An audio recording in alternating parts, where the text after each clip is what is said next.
June 3rd, 1839. A beach at Human at the mouth of the Pearl River, 60 kilometers downstream from Canton. 3 enormous rectangular trenches have been dug into the sand and lined with timber, each one about 50 meters long. Sluices have been cut to let the tide in and out. Soldiers stand along the perimeter. A crowd has been allowed to watch, because the whole point is that people watch. Laborers in wide conical hats are breaking open wooden chests and tipping their contents into the water. The contents are brown, resinous balls about the size of a cannonball, wrapped in poppy leaf. Into the trenches after them go salt and lime, and men with long wooden rakes stir the mixture until it dissolves. Then the sluices open, and the tide takes it out to sea. It takes 23 days. When it is finished, more than 20,000 chests are gone, something in the order of 1,200 tons of opium, the largest drug seizure and destruction in human history, and it will hold that record for a very long time. You will read almost everywhere, including in the title of this video, that Lin burned the opium. Burning was the obvious method, and it was rejected because it does not actually destroy the drug. The residue seeps into the ground beneath the fire, and by contemporary estimates, something like 20 to 30% of it could be dug back up and sold to addicts. So he used salt, lime, and seawater instead, and flushed the result into the tide, which leaves nothing to dig up. I mention that because it tells you something about the man. He was not staging a bonfire for an audience. He was making absolutely certain that not one usable gram survived. The man in charge is a 60-year-old provincial governor named Lin Zexu, sent from Peking with sweeping powers by an emperor who has decided that the drug trade poisoning his empire is going to stop. Lin is, by every account, including his enemies, an incorruptible official and a serious man. And before the destruction begins, he does something that tells you exactly what kind of man he is. He composes a formal written prayer to the spirit of the sea, apologizing for the pollution he is about to cause, and advising the creatures of the water to move away for a while. He is destroying contraband on his own soil, under his own country's law, where it has been illegal for over a century. In legal terms, this is a customs officer burning seized goods. In moral terms, in 1839 and now, it is difficult to describe it as anything other than a government doing its job. Now here's the sentence I want you to sit with.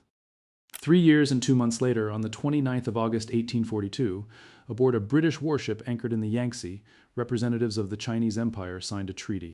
And one of its clauses obliged China to pay 6 million silver dollars in compensation for the opium destroyed in those trenches. 6 million silver dollars paid by the government that seized the drugs to the merchants who had smuggled them in for the destruction of an illegal cargo on its own territory. Try to imagine any other version of that. Imagine a country invading its neighbor because the neighbor's border force destroyed a shipment of contraband, and then billing it for the loss. So how does that happen? How do you get from a customs seizure to an indemnity? Most people, if they have heard of the Opium Wars at all, have heard something vague about Britain forcing drugs on China, or something equally vague about free trade and opening a closed empire. Both of those contain some truth, and both of them miss the machinery entirely. Because the answer is not in Canton, and it is not in Peking.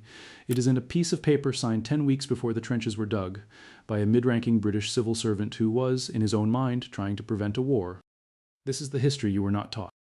Here is the thesis of this video, and I want to state it plainly because everything that follows is evidence for it. The First Opium War was, in the most literal accounting sense available, a debt collection operation, not a war to sell drugs. Nobody in Parliament ever argued for that, and we will look at what they actually argued. Not a war for free trade, though that was the language used.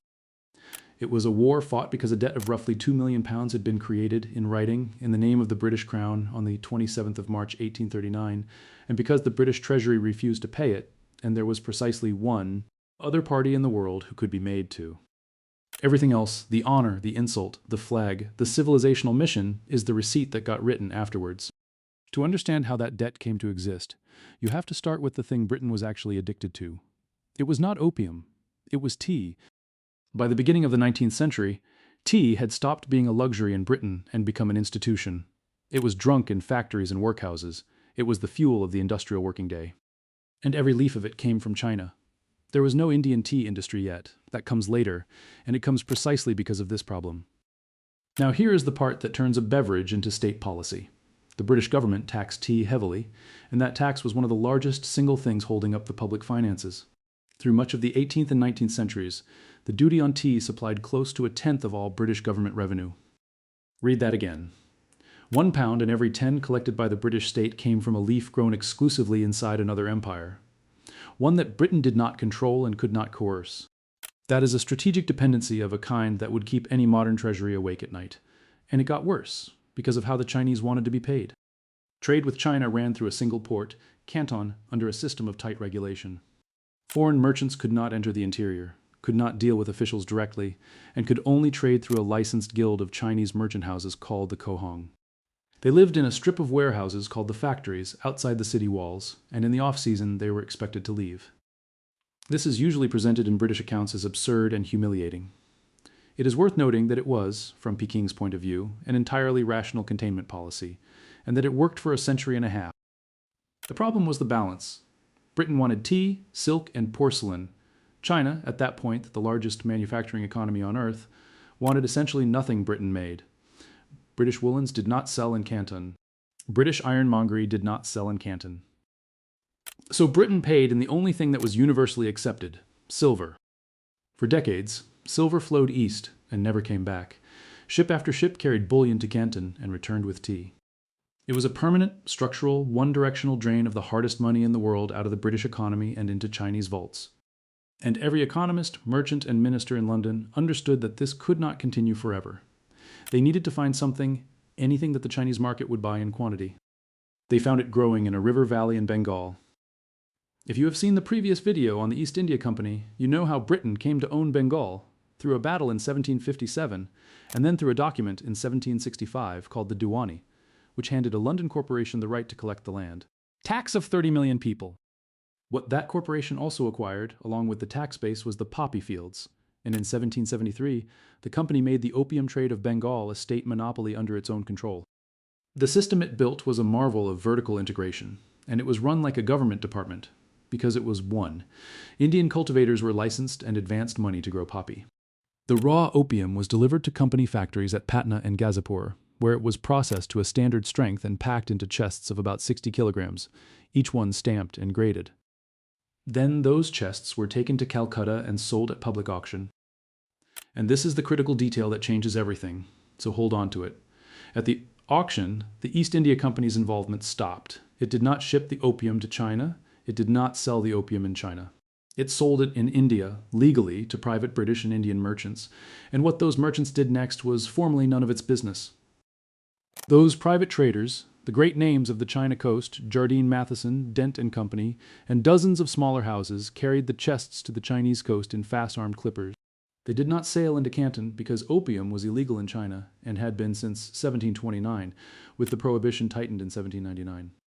Instead, they anchored at Linteen Island in the estuary in international water, where the chests were transferred to Chinese smuggling craft with names that translate as fast crabs and scrambling dragons, long, low, many-oared boats that could outrun the imperial patrols, and that frequently did not have to, because the patrol commanders were on a retainer. The buyers paid in silver. The silver went back to Calcutta or into the hands of agency houses who issued bills of exchange against it, and those bills were what the tea merchants in Canton used to buy tea. Look at the shape of that. Britain no longer had to ship bullion east to pay for tea. Chinese silver, paid for Indian opium, now bought Chinese tea. The triangle closed and the drain reversed. The volumes tell the story better than any adjective. In the 1729 season, perhaps 200 chests reached China. In 1801, about 4,570. 20 years later, in 1820 and 1821, still about 4,200, essentially flat for a generation. Then the company's monopoly on the China trade itself is abolished in 1834, the field is thrown open to every private trader who can buy a ship, and the curve goes vertical. By 1832, 23,500 chests. By the 1838 and 1839 season, over 40,000. 40,000 chests is roughly 2,500 tons of processed narcotic delivered in a single year to a country where it was a criminal offense. And the money it generated was not a rounding error in somebody's ledger. It was a pillar of a state. Across the 50 years from 1839 to 1889, the tax on opium provided something in the order of 15% of the entire revenue of the British government of India. 15%. In the whole imperial budget, only the land tax and the salt tax raised more. Opium out-earned customs duties. It out-earned stamp duties. It out-earned the income tax. The net revenue figures climb like a fever chart, around £838,000 in 1835, over 2 million by 1845, over 3 million by the mid-1850s, nearly 5 million by the mid-1860s, over 6 million by the 1870s. So when people say the British Empire was built on drugs, they are being loose with language, and the looseness matters. The empire was not built on drugs. But the Indian half of its budget was substantially propped up by one, and the British half of its budget depended on a Chinese leaf that the drug was there to pay for. Two governments, one commodity chain, and a structural interest on the British side in never, ever letting it stop. Meanwhile, on the other end of the chain, something was happening that Peking cared about far more than morality. And this is the part that almost every retelling skips. The silver was flowing the other way now. For the 1830s, the estimates are stark, something like 7.3 million in silver flowing into China, against something like 26.6 million flowing out. China had gone, in about a decade, from being the great sink of the world's silver to hemorrhaging it. And in the Qing monetary system, that was not an abstraction. It hit peasants directly. Ordinary people earned and spent in copper coin. Taxes were reckoned in silver. So when silver became scarce and its value against copper rose, the real tax burden on a farmer rose with it, without a single rate being changed. By the late 1830s, in some regions, the amount of copper needed to buy the silver to pay the same tax bill had roughly doubled. That is a fiscal crisis, a currency crisis, and a rural unrest problem, all arriving together, all traceable to a drug.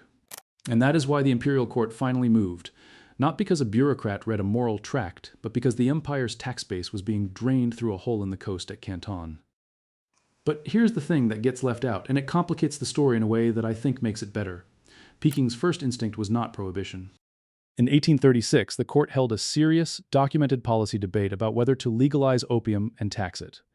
The argument for legalization was almost exactly the argument you hear in drug policy debates today. Prohibition has failed, it is unenforceable, it corrupts the officials tasked with enforcing it, and legalizing would let the state capture the revenue and stop the silver drain. That proposal came close to being adopted. It failed. The Doguang emperor came down on the side of suppression, and to execute it, he chose the most rigid and effective official he had. Lin Zexu arrived in Canton on March 10, 1839. What Lin did next was not what the foreign merchants expected, because every previous crackdown had been theater, and had ended with a payment to the right official. He went after the Chinese side first, arresting dealers and confiscating pipes by the tens of thousands.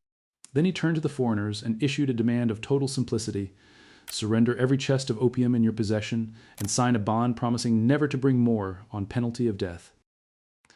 The merchants stalled. They offered a token 1,000 chests. Lin, who had done his research and had a fairly accurate idea of the real inventory, refused. And then he applied pressure of a kind that no European government had ever experienced from an Asian one. He cut the factories off.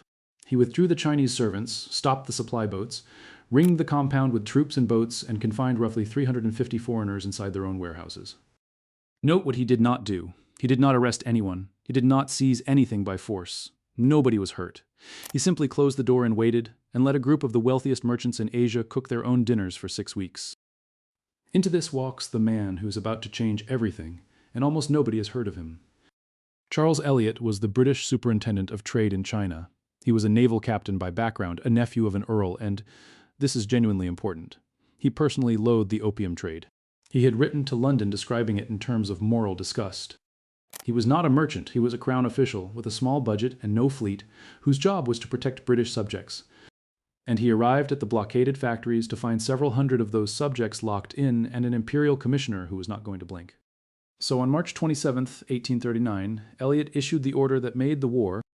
He instructed every British merchant to surrender their opium, not to the Chinese authorities, but to him, to the British superintendent acting on behalf of Her Majesty's government. And the merchants handed it over, in the words of the record, on the assurance of the said Captain Elliot, that he, on behalf of Her Majesty's government, held himself responsible in the fullest and most unreserved manner for the same. Read that phrase again. In the fullest and most unreserved manner, that is not a civil servant expressing sympathy, that is a government accepting a liability. 20,283 chests were duly delivered up. The market value was somewhere around £2 million sterling. Now think about what that signature did, because this is the hinge of the entire story, and it took about a minute to write. Before March 27th, 40,000 chests of narcotics sitting in ships off the Chinese coast were the private property of private smugglers, engaged in an illegal trade at their own risk. If a foreign government seized them, that was the risk of the business. No British taxpayer owed those men anything. No British government had any obligation to act. After March, the same opium was the property of the British Crown, surrendered on the Crown's written promise, and its destruction was a loss to the British Exchequer of £2 million. At a stroke, a smuggler's problem became a sovereign debt. Why on earth would he do that? Two reasons, and both are documented. First, it was the only way to get the hostages out, and it worked. The blockade was lifted. Second, and more revealingly, Elliot believed it would force London's hand. He wanted the British government finally to take responsibility for a trade it had spent 40 years profiting from while pretending not to see. He was right that it would force London's hand. He was catastrophically wrong about which way the hand would move. Lin took delivery and destroyed the lot at Human beginning on June 3rd. He also wrote a letter to Queen Victoria, appealing to her directly, pointing out that opium was banned in Britain's own territories, and asking how she could permit her subjects to inflict on China what she would not permit at home. The argument he makes in it is the one nobody in London wanted put in writing. He notes that opium is not permitted in Britain itself, and asks how a ruler can allow her subjects to carry into another country a thing she forbids in her own. He offers, in effect, a deal: stop sending it, and every other trade between us continues as before. It is a genuinely powerful document, and it is worth reading. There is no evidence it ever reached her. The news reached London in September 1839, and the British government did the arithmetic. Lord Melbourne's Whig ministry was weak, unpopular, and short of money. £2 million was not a sum a chancellor could simply find. It would have meant going to Parliament and asking members to vote public money to compensate opium smugglers by name in an itemized bill. That vote would have been political suicide, and everybody knew it, so the Treasury refused, which left exactly one other source of £2 million, and it was 6,000 miles away and had just dumped the merchandise into the sea. Into this arrives William Jardine, of Jardine Matheson, the largest opium house on the China coast, who had sailed for London to lobby. And he did not come empty-handed. He came with charts of the Chinese coast, an assessment of Chinese naval and coastal defenses, a list of demands, and a war plan. He met the Foreign Secretary, Lord Palmerston, and what Jardine sold him was not a moral case. It was a feasibility study. This will be quick, it will be cheap, and it will pay for itself. Palmerston's demands, when they were formulated, are worth listing in order, because the order is the argument of this entire video. Compensation for the surrendered opium. Compensation for the cost of the expedition sent to collect it. Payment of debts owed by the Qohong merchants. An island to be held in sovereignty, so that British traders need never again be at the mercy of Chinese law.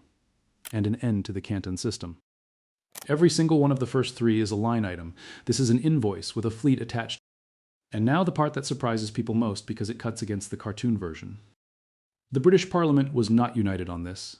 It was very nearly the opposite. In April 1840, the opposition moved what amounted to a censure of the government's China policy. The debate ran for 3 nights, and a 30-year-old rising conservative member named William Ewart Gladstone, a man whose own sister was dependent on laudanum, which was legal and sold over the counter in every British chemist, stood up and destroyed the government's case. He said that a war more unjust in its origin, a war more calculated in its progress to cover this country with permanent disgrace, he did not know and had not read of. He asked why the British flag was being hoisted to protect an infamous contraband traffic. He said that if it were never hoisted, except as it was now on the coast of China, they should recoil from the sight of it with horror. That is a future 4-time Prime Minister in the House of Commons calling his own country's war a disgrace on the record in advance. The government won the vote by 271 to 262. 9 votes. The first Opium War was authorized by a margin of 9 votes in a House of over 500, and if 5 members had gone the other way, the expedition would have been recalled. I want to be precise about what that vote was, because it is often overstated. It was a censure motion, not a declaration of war. The expedition had already been ordered. But it was the moment Parliament could have stopped it and chose, barely, not to. And notice what the government's defenders argued, because it matters for how we read the whole affair. They did not argue that Britain should fight to sell opium, not one of them. They argued about the detention of British subjects, the insult to the Crown's representative, the arbitrary threat of capital punishment for foreigners under a legal system Britain did not recognize, and the principle of trade. The opium was the cause, the insult was the justification. Both things are true at once, and any account that gives you only one of them is selling you something. The expedition arrived in June 1840, and the war that followed was less a war than a demonstration. The decisive instrument was not a battleship. It was a small iron paddle steamer called the Nemesis, built for the East India Company, with a draft shallow enough to work in rivers and pivot-mounted guns that could fire in any direction regardless of the wind. Chinese coastal defense was built around fixed-shore batteries and war junks, both designed against an enemy dependent on sails and tides. The nemesis was dependent on neither. She could steam directly upriver against wind and current past the forts and shell them from behind. Even so, the British could not conquer China and never tried. What they did instead was find the empire's pressure point, and it was economic. In January 1841, Elliot, still trying to end this, negotiated a preliminary settlement with the Chinese commissioner, $6 million, and the cession of Hong Kong. Palmerston's reaction was fury. Elliot had settled for far too little, and for an island Palmerston regarded as worthless. His letter recalling Elliot described Hong Kong as a barren island with hardly a house upon it. Charles Elliot, the man whose signature had created the debt that caused the war, was removed from his post and eventually sent as a diplomat to the Republic of Texas. His replacement, Sir Henry Pottinger, had no interest in negotiating. He took the campaign north up the coast, Amoy, Ningpo, Shanghai, and then in the summer of 1842 he did the thing that ended it. He sailed a fleet up the Yangtze and took the city of Zhenjiang, which sits where the river crosses the Grand Canal. The Grand Canal was the artery that carried the tax grain of the southern provinces to Peking. Cut it, and the imperial capital starves. The British fleet then anchored off Nanking with its guns trained on the walls, and Peking capitulated. The Treaty of Nanking was signed on the 29th of August, 1842, aboard the warship Cornwallis. Here's what China agreed to pay. 21 million silver dollars in total, broken into 3 parts, and the breakdown is the most honest document in this entire story. 6 million for the opium destroyed at Human, 3 million for debts owed to British merchants by the Qing, and 12 million to reimburse Britain for the cost of sending the expedition that collected the other 9. Britain billed China for the war. Britain had fought against China, and China paid it. On top of that, Hong Kong Island ceded in perpetuity. 5 ports open to British residents and trade: Canton, Amoy, Foochow, Ningpo, and Shanghai. The Qing monopoly abolished. And a clause that mattered more over the following century than any of the others. China's import tariff was to be fixed by treaty at a low rate around 5% and could not be changed without British consent. Think about what that last one does. It removes from a sovereign government the ability to set its own customs duties in an era when customs duties were how governments funded themselves. A supplementary treaty the following year added extraterritoriality. So British subjects in China would be tried under British law by British consuls, and a most favored nation clause so that any concession China ever granted to anyone would flow automatically to Britain as well. Now, here is the detail that ought to be the most famous fact about the Opium War, and is almost unknown. The Treaty of Nanking says nothing about opium, not one word. It was not legalized. It remained formally a criminal offense in China. And the trade doubled. That single fact tells you what the war was actually about. If the objective had been to force China to accept opium, the treaty would have said so. Britain had every card and could have written whatever it wanted. It did not, because legalization was never the point. Payment was the point. The trade did not need a law. It needed the coast to be indefensible, and now it was. And now, while the ink on that treaty is drying, comes the part of this story that almost nobody tells, and it is the part that makes everything before it look absurd.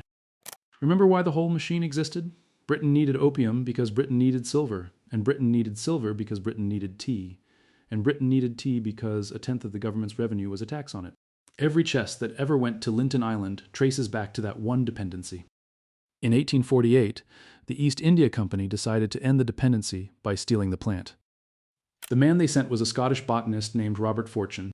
His assignment was to go into the interior of China, into the tea districts of Fujian and Zhejiang, closed to foreigners, find out how tea was actually grown and processed, and bring the whole thing out. So he shaved the front of his head, attached a false queue, put on the clothes of a traveling official from a distant province, and went in with a servant who did the talking. Where his accent was questioned, he explained that he came from a far-off region beyond the Great Wall. It worked for 3 years. He learned the thing British merchants had spent a century failing to learn, that green tea and black tea are the same plant, processed differently. He watched the factories. He discovered that some green tea for export was being tinted with Prussian blue and gypsum, and he brought the samples home. And he shipped out the crop itself, thousands of seedlings and tens of thousands of seeds, kept alive across the ocean in sealed glass boxes called Wardian cases, a recent invention that turned a plant shipment into a self-watering terrarium. Estimates of what he got out run from 13,000 plants upward.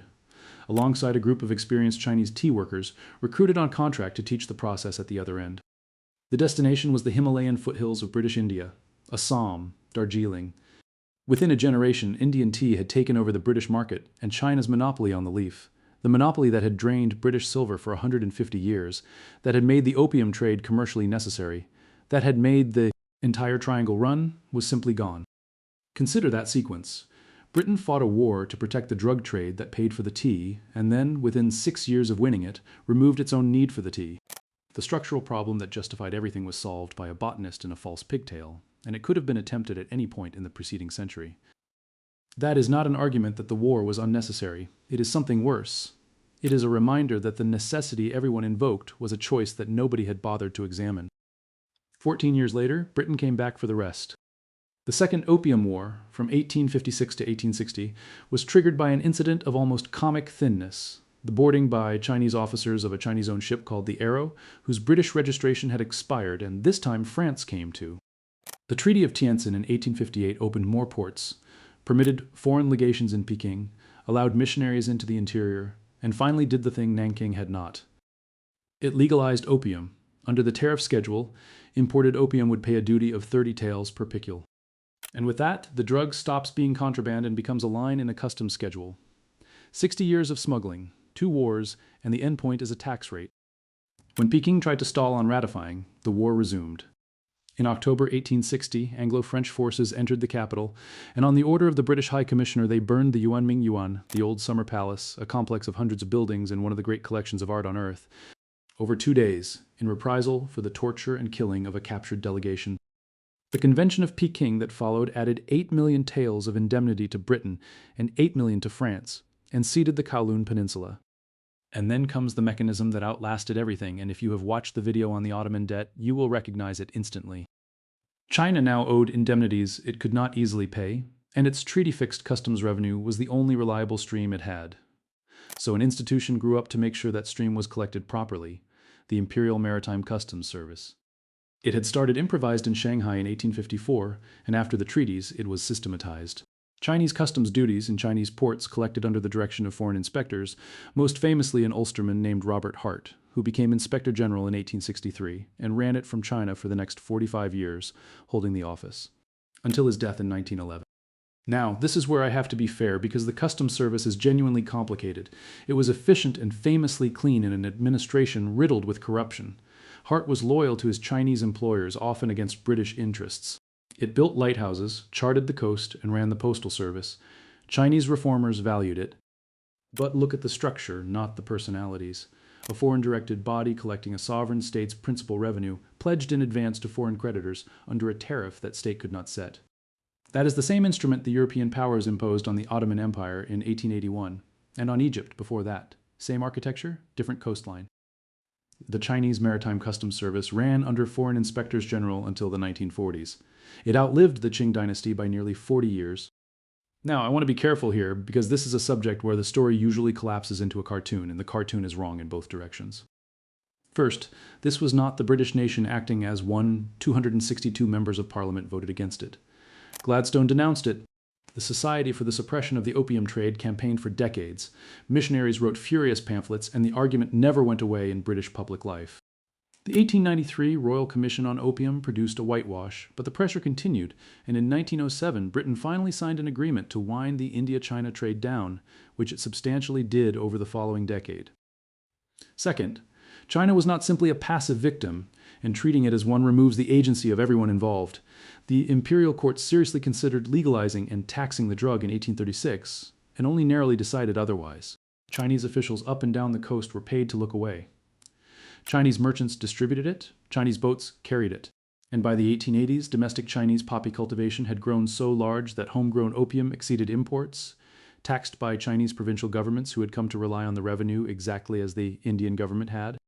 Third, the Opium Wars did not on their own destroy Qing China. The Taiping Rebellion, running from 1850 to 1864 and largely internal in origin, killed something on the order of 20 million people, a catastrophe of a completely different magnitude. The wars mattered enormously, but they were an accelerant on a fire with many sources. So the villain here is not the British people, and it is certainly not a race or a nation. The villain is a fiscal structure. One government's solvency had come to depend on selling a drug. Another government's currency depended on stopping it. And when those two facts collided, the more heavily armed balance sheet won. Which brings us to what this story is really about. And it is not opium. It is about how states describe themselves to themselves. At no point did any British minister stand up and say, "We are going to war to recover £2 million owed to opium smugglers because our treasury will not pay it." That sentence is true. It is supported by the sequence of events, and it was unsayable. What they said instead was that British subjects had been detained, that the Crown's representative had been insulted, that a great nation had a right to trade, and that an ancient and arrogant empire had to be brought into the community of nations. None of those statements were lies exactly. British subjects had been confined. The Canton system was restrictive. Both things happened. They simply were not why the fleet sailed, and the proof is in the invoice, 3 separate compensation clauses, and not one word about the dignity of the Crown, which turned out not to be billable. That is the pattern, and once you see it, you will see it everywhere in this channel's subject matter. Governments go to war over balance sheets, and then write the reason down as honor. The honor is not fake. It is genuinely felt by the men who invoke it. It is simply not what moved the ships. And the accounting entry outlives everybody. Hong Kong stayed British for 155 years until 1997. The customs service ran under foreign direction until the 1940s. The treaty port system was not fully dismantled until the Second World War. More than that, in China today, the sequence that began on that beach at Human has a name taught in every school: the Century of Humiliation. It runs from 1839 to 1949, and it is not an obscure academic term. It is the organizing frame through which a great deal of modern Chinese foreign policy is explained to 1 billion people, including the parts of it that are most consequential for the rest of us. You do not have to agree with how that history is deployed to recognize where it starts. It starts with a government destroying illegal drugs on its own soil and being made to pay for them. Lin Zexu, incidentally, was blamed for the war he had been ordered to provoke, stripped of his rank, and exiled to the far northwest, to Xinjiang. He was rehabilitated years later and died in 1850 on his way to take up another commission. There are statues of him in China today, and one in Chinatown in New York. Charles Elliot, whose signature created the debt, died a full admiral, having governed Bermuda, Trinidad, and St. Helena. He is not commemorated anywhere in particular. And the trenches at Human are a museum. If you made it this far, drop a teacup in the comments, so I know you stayed until the end. And tell me this: was Elliot the man most responsible for the war? Or was he just the one who signed the paper that a system was always going to produce? I read every one of them. If this kind of deep dive is what you come here for, subscribe. It genuinely helps these keep coming. I'll see you in the next one.